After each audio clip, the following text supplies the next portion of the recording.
Bonjour à tous et bienvenue à cette nouvelle édition d'information dont voici le sommaire. Ils sont souvent incompris et marginalisés dans leur vie quotidienne. Ce sont les gauchers. Ils représentent 12% de la population mondiale. Comment vivent-ils? Nous irons à la découverte d'une gauchère dans cette édition. Connaissez-vous l'identité visuelle? Elle est l'image que vous projetez en direction du monde qui vous entoure. De l'appréciation qu'on fait de votre personne dépend la qualité de cette image. Une conseillère en image nous en parle. Le patrimoine culturel immatériel est l'expression vivante des traditions héritées de nos ancêtres. Si on y prend garde, il risque de disparaître. Sa sauvegarde apparaît donc comme un impératif.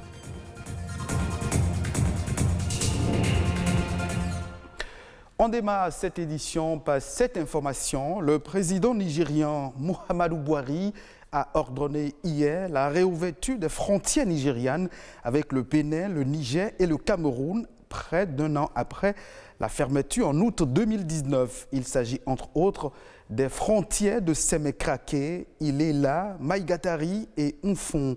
Malgré cette réouverture, précisent les autorités nigérianes, les restrictions à l'importation de certains produits comme le riz ainsi que d'autres vont continuer à être appliquées. Cette décision a réjoui les populations riveraines de part et d'autre des frontières et les commerçants import-export des deux pays.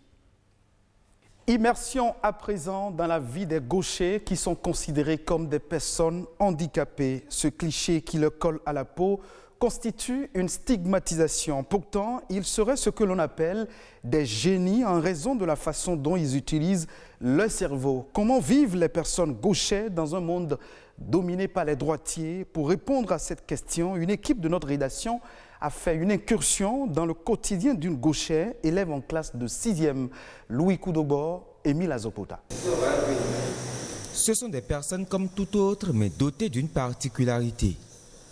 Elles ont la main gauche comme membre supérieur directeur. Merveille, elle est l'une d'entre elles. Élève en classe de 6e, elle écrit et fait toutes sortes d'autres activités, principalement avec sa main gauche. Avec mes camarades, on écrit au tableau, dans le cahier, et on fait les exercices ensemble. Je suis la seule à écrire avec la main gauche parce que j'écris très bien et je soigne mon écriture. Les gauchers ou les gauchères le vivent difficilement. Soit ils le vivent comme s'ils sont particuliers, s'ils sont bien forts dans la tête, ils arrivent à surmonter, mais il y a d'autres qui ont honte d'utiliser la main gauche. Il y a d'autres qui sont gênés de le présenter en public. Du coup, c'est ambivalent dans leur tête. Dans l'univers des gauchers, l'inconscient collectif les prend pour des personnes anormales. Pour ces psychologues, un tel regard ne devait pas être porté sur ces êtres humains, puisque la gaucherie n'est pas une fatalité. L'histoire nous apprend quand même qu'il y a beaucoup de grands artistes, beaucoup de grands auteurs, beaucoup de grands écrivains qui sont des gauchers et qui ont fait des choses spectaculaires. Beaucoup de grands sportifs, il y a certains sports dans lesquels on n'a que le côté gauche qui est plus développé et on a remarqué qu'ils sont les plus actifs, les plus performants. Donc du coup, il y a de quoi promouvoir les gens qui n'ont que utiliser ce côté de leur corps pour qu'ils se sentent un peu plus intégrés dans la société. Je suis très bien avec ma position de gauche parce que dans la famille aussi, je suis la seule à écrire avec la main gauche. Avec ma famille et mes petits soeurs et papa et maman, l'ambiance est toujours bien, on s'entend toujours. Ce que j'ai remarqué est qu'elle est intelligente, mais elle a encore l'esprit d'enfant. Vous comprenez un peu, elle est intelligente, elle a encore l'esprit d'enfant. La fois passée, j'ai échangé avec son répétiteur. Le répétiteur disait j'ai soulevé un certain nombre de problèmes. Le répétiteur me faisait comprendre qu'elle ne fait pas d'erreur. Quand elle écrit, elle prend le soin de ne pas écrire avec faute. Pour corriger ce regard discriminatoire que la société porte sur les gauchers, la communauté internationale a choisi la journée du 13 août pour mettre en valeur leur potentiel humain. Être gaucher n'est donc pas une tare, mais un trait distinctif d'une catégorie d'êtres humains.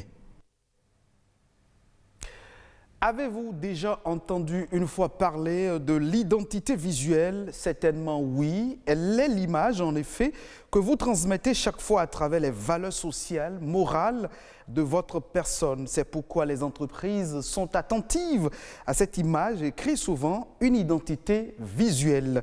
Quelle est donc l'importance d'avoir une identité visuelle? Élément de réponse avec Madame Racine, elle est conseillère en images. Dans la vraie vie et sur les réseaux sociaux, nous rencontrons pratiquement des milliers de personnes. Et l'important, c'est de se démarquer de toutes ces personnes que nous rencontrons là. La plupart du temps, lorsque nous rencontrons quelqu'un, nous restons sur son apparence environ 55%. Et sur l'expression 38% et seulement 7% sur le message. Donc lorsque vous rencontrez quelqu'un, vous avez seulement 30 secondes pour impacter et pour rester dans la tête de cette personne-là. Donc dans ces 30 premières secondes, il faudrait que vous ayez un objet ou alors dans votre gestuelle ou alors dans votre manière de vous tenir ou de votre style, pouvoir attirer l'attention de cette personne-là et rester dans la tête de cette personne-là. Ça peut se retrouver dans la gestuelle ou dans une phrase spécifique qu'un présentateur aura l'habitude à chaque fois de répéter. C'est un peu comme une griffe, un peu comme le slogan que chacun de nous transmet à quelqu'un d'autre. En fait, en réalité, tout le monde en a besoin. Des journalistes, des artistes, des politiciens, ou ça peut être des personnes qui ont envie de changer de vie, donc qui ont besoin de relooking, de changer leur image, d'améliorer leur image. Donc ça peut concerner vraiment toutes les branches de la population.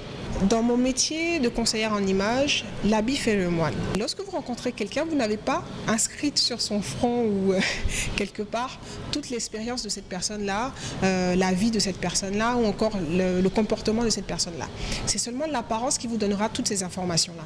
Donc il est très important que cette personne, à travers son apparence, puisse vous donner de petits détails qui vont vous permettre de vous donner l'envie de découvrir cette personne-là. Nous passons beaucoup de temps à nous dire nous méritons des promotions, nous méritons cette nouvelle voiture, nous méritons qu'on se comporte avec nous avec beaucoup plus de respect, mais nous n'envoyons pas tous ces signaux aux personnes qui nous entourent. Donc vous devez agir de telle manière que vous devez représenter cette personne qui mérite cette promotion-là, de telle manière que votre patron puisse vous la donner. Vous devez avoir le comportement, la gestuelle et donc l'apparence de quelqu'un qui mérite cette promotion, de telle manière que votre patron puisse vous la donner.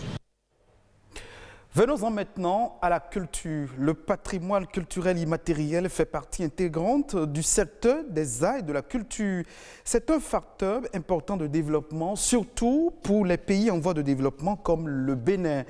Pour le sauvegarder et le transmettre aux générations futures, il est important de mettre en place un certain nombre de stratégies. Que retenir de la notion de patrimoine culturel immatériel? Élément de réponse avec Ulvaeus Balogun.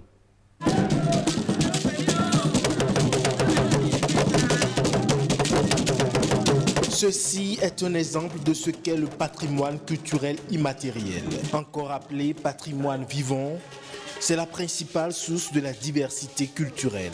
Dans le patrimoine, vous avez héritage. Donc c'est l'héritage que vous avez acquis à votre naissance et qui vous permet d'être un homme parmi les hommes. La façon dont nous mangeons, la façon dont nous nous habillons, la façon dont nous nous logeons, la façon dont nous nous déplaçons, nous nous soignons, tout ça fait partie du patrimoine culturel immatériel. Chants, danses, traditions orales, rythmes et rites, autant de spécificités du patrimoine immatériel susceptibles de contribuer au développement culturel et socio-économique de tout pays qui sait les valoriser.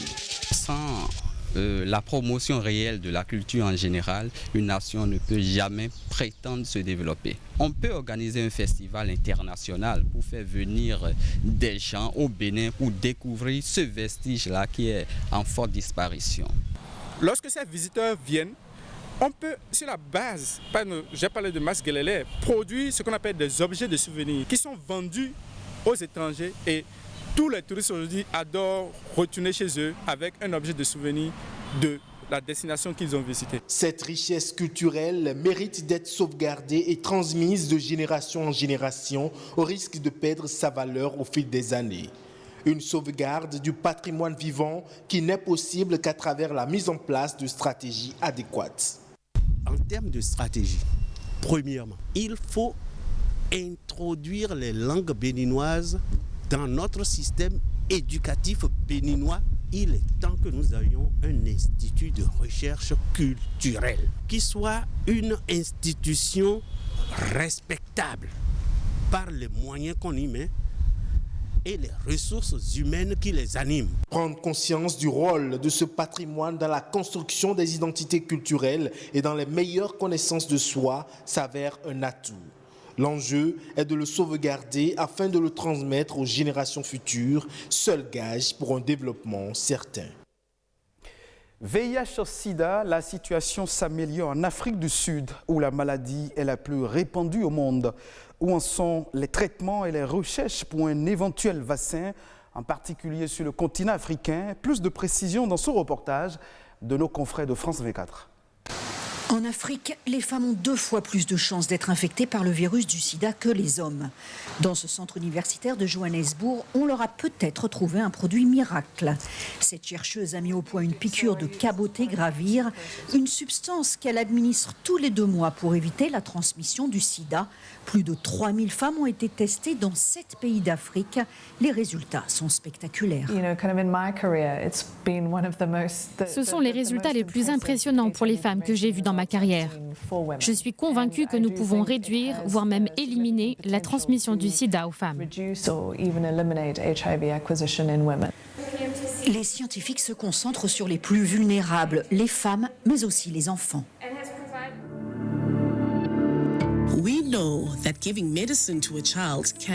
On produit désormais des granules au goût framboise, plus pratiques à avaler que les comprimés. Pour l'industrie pharmaceutique, il est bien plus difficile de soigner les enfants que les adultes.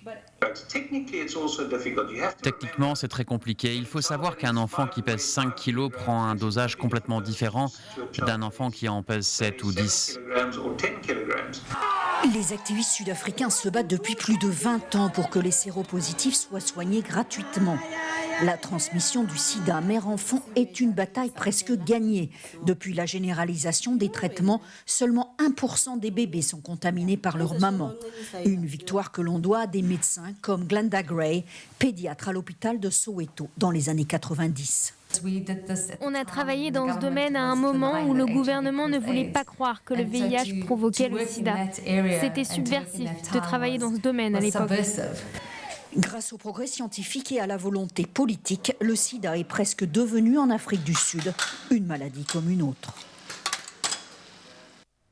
Ce sera tout pour cette session d'information. Merci de votre fidélité. Retrouvez cette édition en replay sur le site de l'ORTB, www.ortb.bj.